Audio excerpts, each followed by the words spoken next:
सभी देवी देवताओं के वाहन बहुत ही अच्छे और सुंदर दिखते हैं, लेकिन हमारे महादेव का वाहन नंदी आखिर क्यों है? आखिर महादेव ने नंदी को अपना वाहन क्यों चुना? आज अपनी वीडियो में इसी विषय पे बात करेंगे। आप सबका स्वागत है आपके अपने ही चैनल मोरल शक्ति में। आज हम बात करते हैं कि नंदी कैसे बने महादेव की सवारी।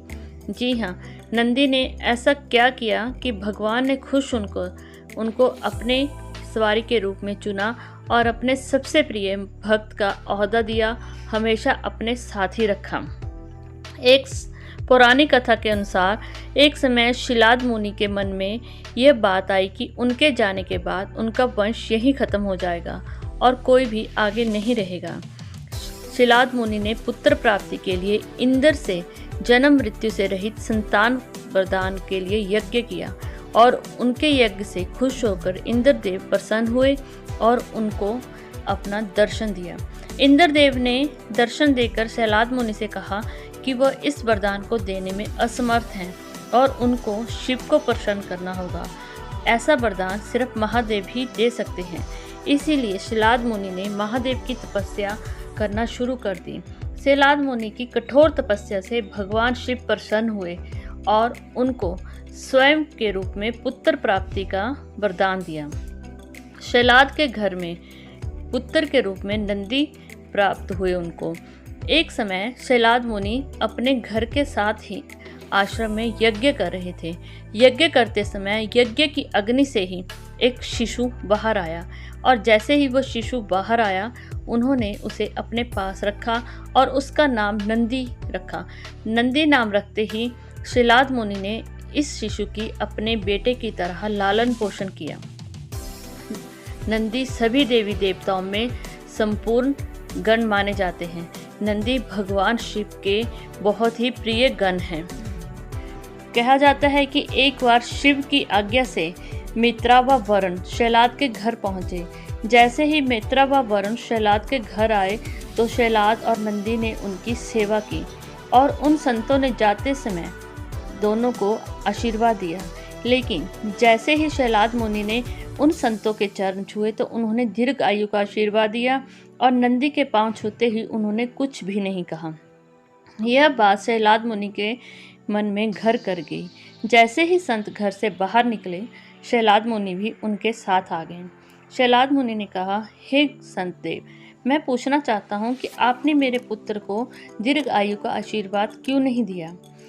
शिलाद मुनि को बात सुन के संतों ने कहा, हम ये बात आपको बताना नहीं चाहते थे, लेकिन आपने पूछा है तो बता देते हैं। आपका पुत्र नंदी दीर्घायु नहीं है, वो बहुत ही अल्पायु है। यह बात सुनते ही शिलाद मुनि रोने लगे और बहुत ज़्यादा चिंतित हो गए। उनकी यह अवस्था देखकर नंदी ने उनसे पूछा, पिताजी आप इतनी चिंता में क्यों हैं? शिलाद मुनि ने कहा, हे पुत्र, मुझे तुम्हारी चिंता हो रही है। इन संतों ने कहा कि तुम वो अल्प आयु हो। उनकी बात सुनकर नंदी हंसने लगे। पिताजी, जब आपने मुझे महादेव से मांगा है तो मेरी आयु की चिंता क्यों करते हैं? आप मुझे आशीर्वाद दीजिए और मैं महादेव की तपस्या कर उनको प्रसन्न करूंगा। यह बात कहकर नंदी शिव की तपस्या के लिए चले गए। उन्होंने शिव की कठोर तपस्या की और भगवान ने खुश होकर उनको अपने दर्शन दिए। कहा जाता है कि नंदी महादेव को देखते ही इतने मंत्रमुग्ध हो गए कि उनके मुख से सिर्फ एक ही वचन निकला और उन्होंने शिव को देखते ही कहा कि हे महादेव, मैं हमेशा ही आपके साथ रहना चाहता हूँ। भगवान ने उनको कहा कि नंदी, अगर तुम कोई और वरदान मांगना चाहते हो तो तुम मांग सकते हो। लेकिन नंदी उनको देखकर इतने मंत्रमुग्ध हो गए कि भोलेनाथ, मुझे हमेशा ही अपने साथ रख लो, मुझे कुछ और नहीं चाहिए।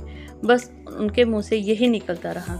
उनकी ये बात सुनकर भगवान महादेव ने उनको अपने साथ रखा और उनका अच्छा व्यवहार देखते हुए उनको अपने प्रिय गणों में शामिल किया।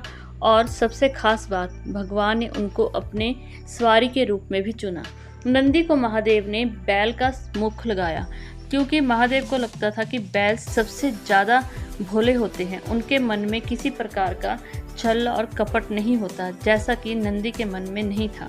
इसीलिए नंदी उनके सबसे प्रिय गण होने के साथ साथ महादेव की सवारी भी बने। महादेव ने माँ पार्वती से सभी गुणों के समक्ष उनको बिठाकर उनके संपूर्ण गणों के वेदों और के समक्ष गणों के अधिपति के रूप में नंदी का अभिषेक भी करवाया और इसी वजह से नंदी नंदेश्वर भी कहलाए। तो ये थी दोस्तों कहानी कि आखिर नंदी कैसे बने महादेव की सवारी। क्या आपको इस विषय में पहले से पता था?